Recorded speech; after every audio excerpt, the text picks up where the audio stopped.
Fala, torcida do Palmeiras, chegando aqui com mais um vídeo. Vamos lá, meus amigos, excelentes notícias do Palmeiras. Finalmente uma boa notícia sobre o Paulinho. Massini no G4 traz informações sobre a reformulação, uma barca de saída do Palmeiras. Mercado da bola, o Verdão ainda não descartou o John Arias. O PVC no de primeira vai falar sobre Gerson no Verdão, como está o andamento aí dessa possível negociação e também falando muito aí sobre os bastidores da política interna do Palmeiras, né? A gente viu que recentemente teve a treta da Leila Pereira nos bastidores aí na reunião do Conselho do Verdão. Então é isso, meus amigos, mercado da bola do Palmeiras. Isso tudo a partir de agora aqui no canal Verdão React, todos os dias com notícias do Palmeiras. Já deixa o seu like, se inscreva no canal, comente de onde você está nos assistindo, créditos na descrição do vídeo, mas agora... E no Palmeiras, hein? O Aníbal Moreno vai ficar ou não vai ficar, Massa? Bom, há um cheirinho de River Plate aí, né? No Aníbal Moreno. O Palmeiras vai negociar, se chegar um número, chegar uma proposta interessante. O Palmeiras pretende negociar o Aníbal.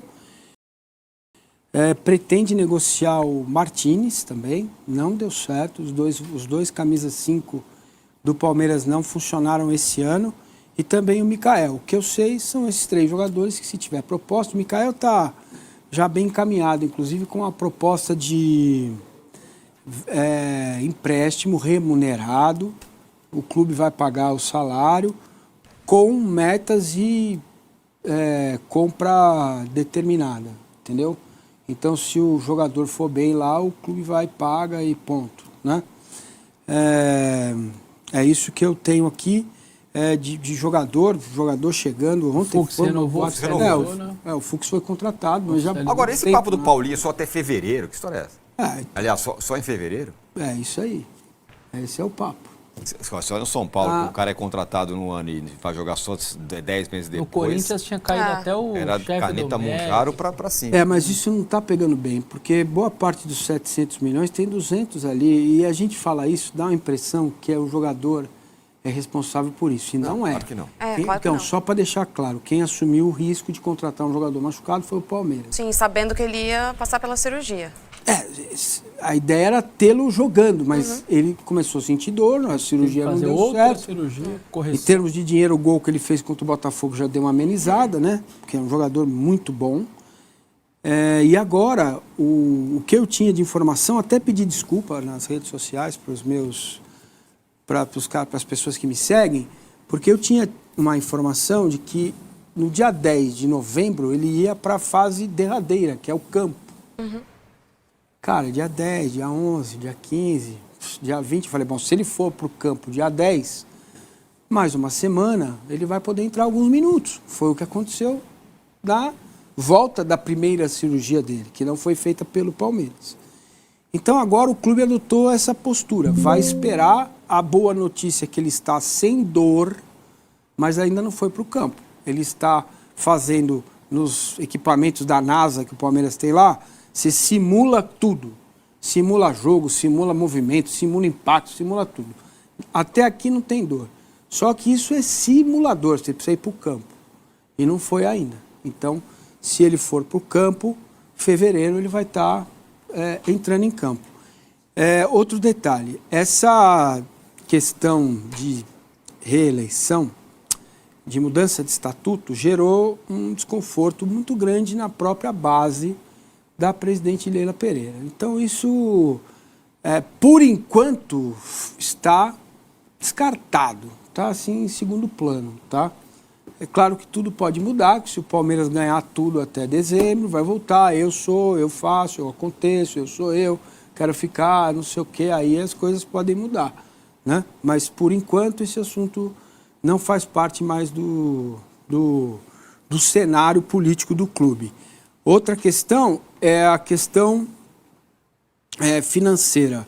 A projeção do Palmeiras é quartas de final de Copa Libertadores, quartas de final de Copa do Brasil, semifinal de Paulista para o ano que vem e G4 no Campeonato Brasileiro.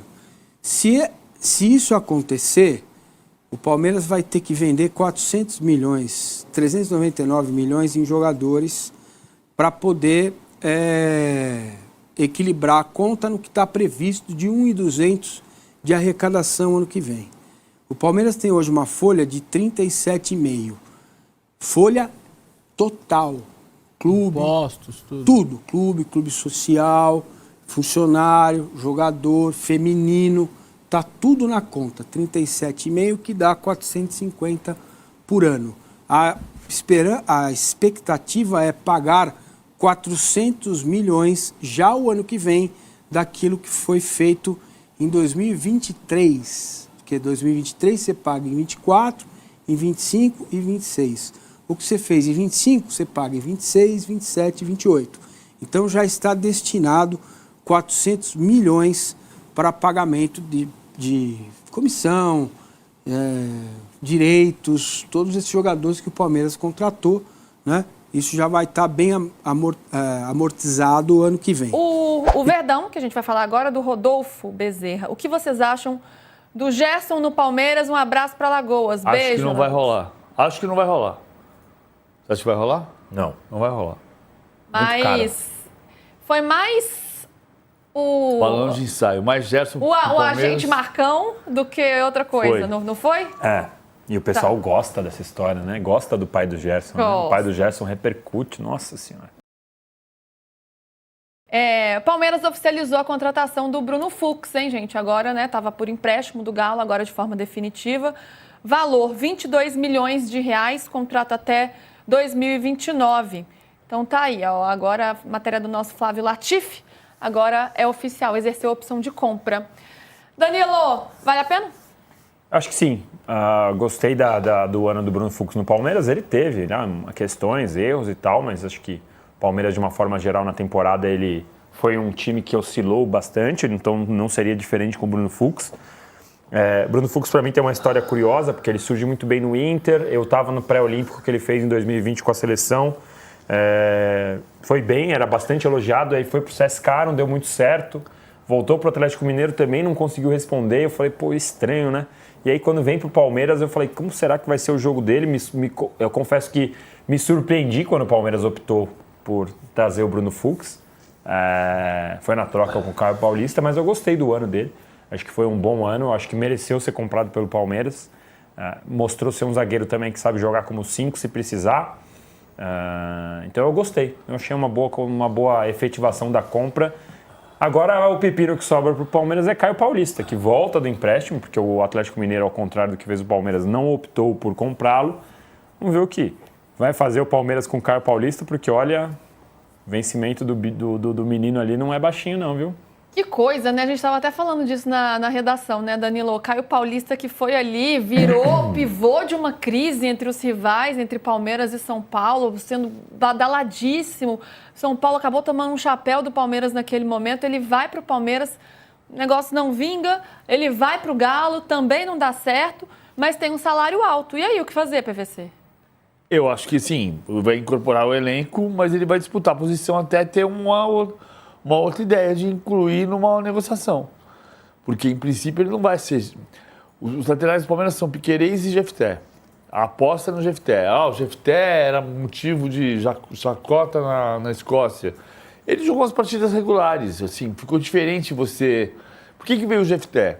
Veio porque teve um momento na temporada que quando não podia jogar o Piquerez, você falava, ai meu Deus, vai jogar o Vanderlan.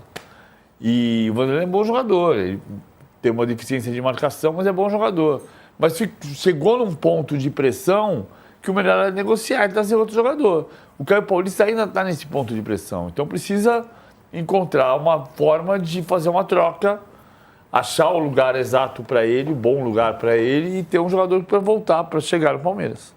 E sobre o Fux, que ele chegou, né, sem muita expectativa para compor o elenco, mas foi se tornando uma peça importante, ora como zagueiro, ora como volante. 43 jogos no ano, 30 como titular. Até teve ali uma certa crítica, né, na final da Libertadores, no gol do Danilo, contra o Inter Miami também no Super Mundial. Mas ainda assim foi um jogador que foi ganhando espaço aí no Verdão. Eu ainda acho que o Palmeiras precisa de um outro zagueiro e precisa recuperar o Murilo. Tem Gustavo Gomes, Murilo, Bruno Fux e mais um que não é o Mikael. Sim. E o Benedetti ser o quinto zagueiro que pode entrar, o zagueiro bolso. O zagueiro que vai ser opção para alguns jogos, mas não para todos os jogos. Precisa de um outro zagueiro. O Cido pergunta aqui, o Bruno Rodrigues sai mesmo? Isso está definido? Tendência é essa, né? tomou uma bronca, né? Depois de ir para participar de um torneio nas férias, com histórico. As coisas que ele não, tem. né? Até o Latifi, eu vi o Latifi, eu acho que foi aqui no De Primeira mesmo, porque quando eu não estou aqui no estúdio, eu estou sempre assistindo em casa. E o Latifi falou, né, que as coisas não estão relacionadas, né? Ele já estava meio encaminhado para ser negociado antes, e aí ele tomou a dura, meio que acelera o processo que já estava meio que a pá de cal definido, ali da situação. Agora, depende da proposta que vai aparecer, depende se ele vai querer aceitar. A gente tem 4 times que estão subindo agora. Normalmente esses times vão atrás de jogadores que não estão sendo utilizados. Mas o Bruno Rodrigues vai topar jogar, sei lá, no Remo, na Chapecoense? Então não sei. Então vai depender muito disso, mas a intenção do Palmeiras é não continuar com o Bruno para o ano que vem. Bom, a gente tem mais Mercadão da Bola por aqui, mas já que a gente está no assunto do Palmeiras, acho que vale ainda repercutir a discussão que a Leila teve lá na reunião do Conselho, né? Ela bateu boca com o conselheiro José Corona, que fez críticas à gestão dela, falou que o Palmeiras estava sendo vitorioso na gestão dela porque ela havia pegado um legado dos presidentes anteriores. Ela não gostou nada, né? Subiu o tom, foi para cima. PVC, o que ficou desse embate? Ela também fez críticas ao próprio time, né, aos próprios jogadores. Passado aí 1 dia, 2 dias, como é que está o clima ali no Palmeiras? Não tá bom, mas a questão central... Eu acabei de falar agora há pouco com gente que está na discussão de apoia ou não apoia a Leila Pereira para o 3º mandato. A meu ponto de vista é que o 3º mandato, esquece, ela está incomodada com o fato de se falar golpe, esquece a palavra. O melhor cenário é você pensar se você entender que tem que ter uma mudança estatutária, a mudança estatutária tem que ser para o próximo presidente, não para este presidente. Senão, se você entende que o cenário ideal era ter 3 mandatos, tinha que discutir isso antes de assumir, não depois de assumir para você mesmo. Na terça-feira, minha avaliação é que ela deu pano para manga demais para quem não tem relevância. O José Corona não tem essa relevância, ele não a ofendeu pessoalmente, ele chamou a gestão de incompetente. Isso não é uma ofensa pessoal. Até porque gestão é para várias, uma crítica para várias pessoas. Você está falando da Leila, está falando do Anderson Barros, está falando do Paulo Bozzi, está falando que ele eximiu os vice-presidentes, mas ele está falando da gestão do futebol. E o Abel também participa da gestão do futebol. Então ele está falando, ele chamou a gestão de incompetente. Ele não chamou a presidente Leila Pereira, você é incompetente. Não foi isso que ele disse. E ela reagiu num tom pessoal. Ela chamou o Corona. O Corona, como conselheiro, ele não tem esse tamanho que ela deu para ele. E ela chamou de covarde, de fracassado. O que é que você faz da vida? Nada. Eu sou presidente do Palmeiras. Então, cara, a ofensa pessoal não partiu dele para ela. Ele ofendeu o Anderson pessoalmente, não a Leila. Ele falou que o Anderson é um dirigente que só pensa em comer. Isso foi uma ofensa totalmente desnecessária do Corona, por parte do Anderson. Né? Pessoal, sim, totalmente. Quer falar que o time de futebol é ruim, que a contratação é ruim, que sei lá o quê. Agora, só que tipo de ofensa é essa, para começar? Mas aí concordo com você, o que a Leila fez foi fazer o Corona ter agenda no dia seguinte. A gente está falando do Corona por quê? O Corona teve agenda em todos os programas no dia seguinte. A gente só está falando do Corona porque ela deu tamanho pro Corona. E outro, o Corona não é a primeira vez que o Corona vai para uma reunião e critica a gestão de uma forma dura. Não é a primeira vez. Agora, mas é a primeira vez que ele ganha esse cartaz. Agora, o ponto é ter uma discussão interna sobre o 3º mandato. O 3º mandato foi uma tragédia no São Paulo depois do Juvenal Juvencio, foi uma tragédia no Grêmio com o Romildo Bolzan, e o Palmeiras está discutindo se é para ter um 3º mandato ou não. Acho que quando as informações meio truncadas, o Florentino Pérez vai ser presidente por 20 anos, vai porque ele foi reeleito para mais, ele é presidente há 16, não é há 20, vai chegar a 20, se tiver saúde para cumprir o mandato, vai chegar a 20 anos, ok. Mas ele não mudou o estatuto do clube para se perpetuar. O estatuto já permitia isso. Aliás, ele teve 2 mandatos, se afastou por 3 anos e voltou para mais 16. Então, a pergunta é por que não se discutiu isso antes da primeira eleição ou até antes da segunda eleição. O clube vai estar dividido. O conselho pode apoiar avassaladoramente, porque o conselho tem uma questão política com a Leila Pereira. Mas tem que passar pelo clube. Tem que passar pelo... Não é porque existe competência, mas existe um sentido do que está combinado, que é o de ser democrático. E ela tem um discurso, né, de defender que não é golpe, né? Que se tivesse essa mudança estatutária, estaria dentro do jogo democrático. Mas, em alguns momentos, isso não foi bem visto pela forma como ela normalizou e ainda, né, os resultados deste ano, que o Palmeiras não conquistou títulos, mesmo fazendo grandes investimentos, essa discussão no Conselho, isso tudo pode reverberar num apoio para que ela tenha o terceiro mandato, Danilo? Você acha que ela pode ganhar opositores nesse cenário? É impossível aqui a gente cravar que o clube está 100% com a Leila, que vai passar ou que o conselho vai aprovar. Como diz o PVC, não se trata disso. O que a gente está falando aqui, que a impressão hoje é que o conselho é maioria para aprovar a mudança do estatuto e que o clube hoje está muito feliz com a gestão da Leila, por piscina, por bar e por todas as outras questões. Por presente de Natal. Por presente de Natal, por show de aniversário e tudo mais. Então, assim, é bem provável que se a Leila conseguir levar essa medida para o conselho, o presidente do conselho colocar em votação e esse trâmite for seguido, a impressão que eu tenho hoje, conversando com as pessoas, é que essa medida vai ser aprovada. Mas qual que é a grande questão? Ela vai despertar, e já despertou, na verdade, algumas pessoas-chave na política do Palmeiras que talvez não tenham força para barrar essa mudança, mas que elas tenham força para transformar a vida da Leila, que sempre foi uma tranquilidade, no inferno. A gente vai ver uma política do Palmeiras agitada como há muito a gente não via. Não, a gente não tinha... O depoimento que eu tive ontem sobre o que aconteceu na terça-feira, de um conselheiro, que hoje é um conselheiro membro do COF. Ele disse, eu já vi barraco assim no COF. No Conselho Deliberativo eu nunca vi. Barraco que ele viu no COF foi o dia que o Paulo Nobre cobrou o Arnaldo Tironi, ex-presidente, sobre o caso do Wesley e a dívida com o empresário Angeloni de Criciúma.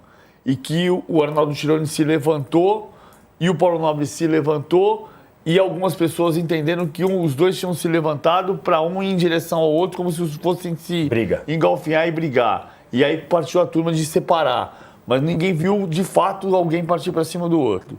Esse foi o mais barraco que tinha se visto nos conselhos do Palmeiras antes da terça-feira. Esse é o depoimento de conselheiro. E vamos lembrar que já chegou a ter cadeira voando na época de Gil Tavalone, né? Não faz tanto tempo assim que teve. Depois então, você pode até conversar com o conselheiro sobre. Esse meu conselheiro disse que não estava nesse dia. Pode ser. Não, mas depois pode perguntar sobre a cadeira voando e tal, que o Gil Tavalone contava bem essa história. Ele falou, ô Danilo, deu até cadeirada, aquele jeito do Gil que falava e tal. Enfim, mas o que eu quero dizer ela vai começar a ter foco de resistência onde ela nunca teve. Então o COF, nos últimos anos, é um lugar, é um ambiente que ela tem tradicionalmente uma aprovação quase que unânime. Tudo que ela põe ali no COF passa. Nos últimos tempos, ela conseguiu eleger sempre gente da chapa dela, ou enfim, apoiadores dela. Quase a oposição perdeu voz no COF. COF, aliás, para quem está assistindo e não tem familiaridade, é Conselho de Orientação e Fiscalização, que é o local que, como diz o nome, orienta e fiscaliza as atitudes da presidente, mas não tem poder de veto. Se o COF falar não adianta. Ele tem ali algumas medidas que conseguem dificultar. Então ela vai começar a ter resistência no COF, por exemplo. Ela vai começar a ter resistência entre aliados, diretores e vice-presidentes. Nos últimos dias, 2 pessoas têm sido muito cobradas internamente na política do Palmeiras. Buozzi, que foi por duas vezes primeiro vice, agora é 4º vice, porque o estatuto não permite que ele seja primeiro vice várias vezes. Ele tem sido cobrado por uma postura, porque ele era apontado como o sucessor natural da Leila. E aí as pessoas chegam nele e cobram, falam, Buozzi, e aí, você vai deixar a Leila falar de terceiro mandato? Você não vai se incomodar? Você vai virar o Serafim Del Grande? Porque o Serafim